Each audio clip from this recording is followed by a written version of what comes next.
Soldiers are amazing. I mean, that's where it all started for me from Stop Loss. You know, we had protested against the war and hoped that we didn't, start bombing. We did. My little brother signed up, fought in Iraq, and it was something that my mother, my sister, and I were dealing with on a daily basis. And, I realized that I really couldn't be heard in a certain way unless I made a movie. And so I interviewed soldiers around the country, and that really became the story that we told. It was, let's tell this from their point of view as much as possible. And now you're being honored here tonight. Well, it's amazing to be honored when you're making a movie, you're just really only in service. For me, that's how it is. I just want to understand the story, want to translate it to a screenplay, want to communicate it to the actors. I've had a particularly great journey with this movie, and then I went and addressed members of Congress. We got a bill passed in support of soldiers, addressed the National Press Club. So I haven't had a moment to kind of be reflective about my experience. It just, the movie demanded from me on an entertainment level, and then it demanded on a political level. So to have a moment where somebody's saying, oh, congratulations to you as the director, we're giving you the True Grit Award, and we're appreciating the work you've done. I appreciate that, and again, I just think, well, if it can help me continue making the kinds of movies that I make, then that's great. I just want to get back. I just got grabbed by Shauna Robertson.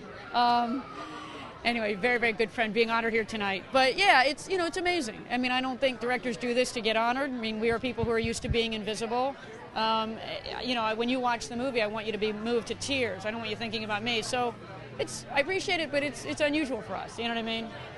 Now with your cast of Stop Loss, Ryan Phillippe and those guys, is your approach to directing always the same, or do you kind of take your cues from that particular experience? Definitely, I certainly have a style and I have a way that I was trained, but you're very much listening to the actors. So in this case, it was interesting because I've dealt with a young cast both times, but here, instead of turning a girl into a boy, it was kind of turning these boys into men.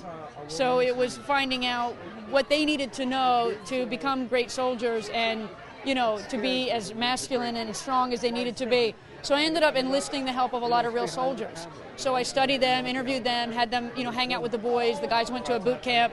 So in that way, there was, similar to making Hillary into a boy, they also had to become very realistic because we had a nation at war. And we have a nation of soldiers who, we're going to be able to come to the movie and just say, you either got it right or you got it wrong. So I always felt the bar was really high in terms of making sure emotionally, intellectually, physically, that it was dead on. That's where I spend most of my time. And then, of course, building the character. So it was an extraordinary experience, and the actors are just, they're so wonderful. I know you did. Last question. Being a female filmmaker in Hollywood, it's not about pretty costumes, not pretty. It's about telling a story. Well, I wish I had a perspective on it because when I look at the statistics, I'm, very depressed, and I'd like to see more women directors. So I'm definitely aware that there aren't enough. And at the same time, I know that I'm in a very special position, so I appreciate that. And I feel fortunate that when I've gone after movies or the movies I've done, being a woman hasn't been an issue.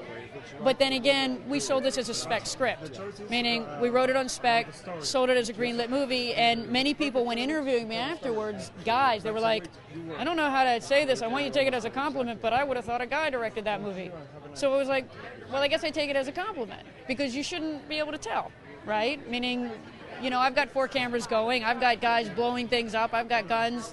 I just got to get it right. Male, female, black, white, whatever you are. So hopefully we're at a point where people understand, a really good director is a good director.